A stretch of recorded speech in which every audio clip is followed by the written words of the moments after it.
Səmədin ömür gün yoldaşı.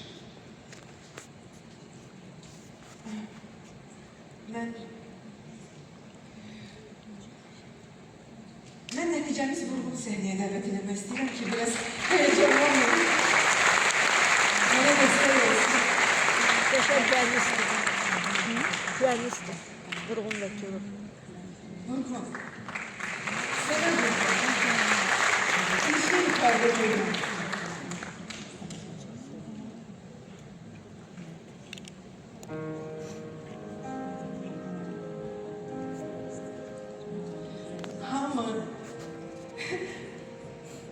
Adeten hamıya maraqlıdır ki, biz necə tanış olmuşuq. Biz qohumumuz Abdullah Şairin evində tanış olduq. Səməd onun tələbəsi idi. Sevgimiz çox qarışıq zamanda doğuldu. Mən onu tanıyanda belə idi. Mübariz, əzimkar, həm də zərif həssas. Bəzən sanki öz zərif inci hisslərindən də utanan. O bu duygularını yazdığı şiirlərdə çox gözəl əksələtdirirdi.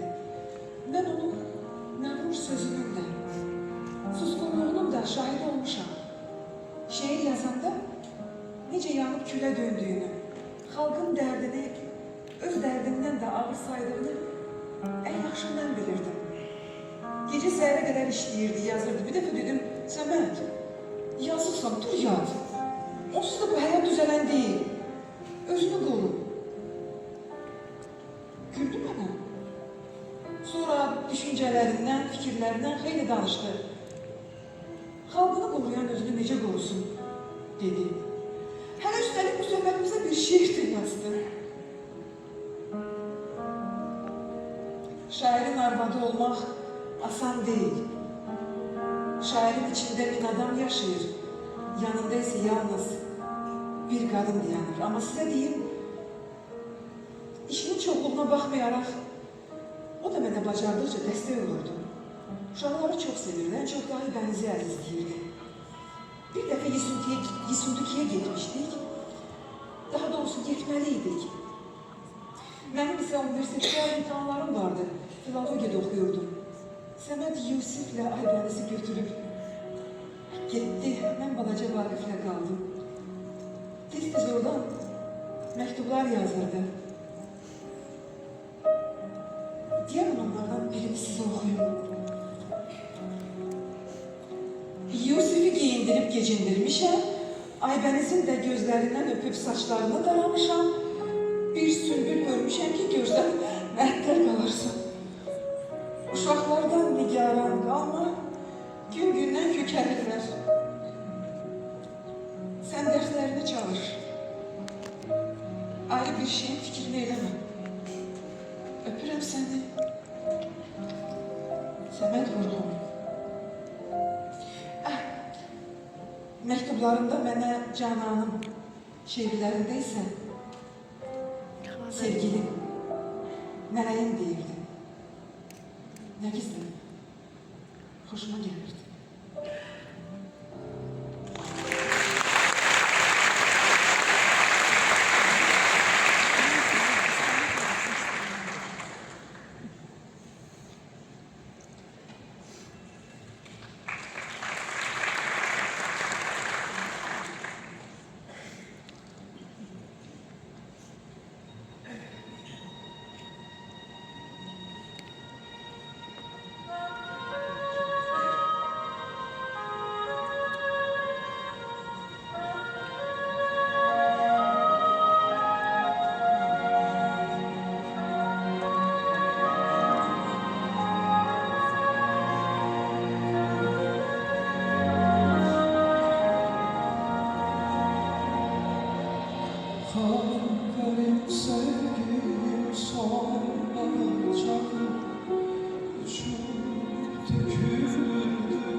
gül sarı yüzüme ilk defa gülen sen oldun. Şairin geldiğini gülen sen oldun. Yüzüme ilk defa gülen sen oldun. Şairin geldiğini bilen sen oldun.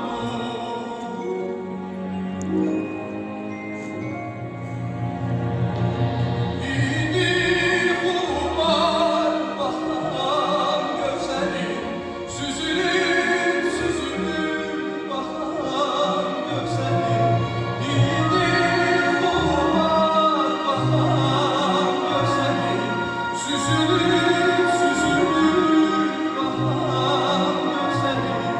Ruhumda bir güneş yakan gözlerim oldu senetimin ilham canım.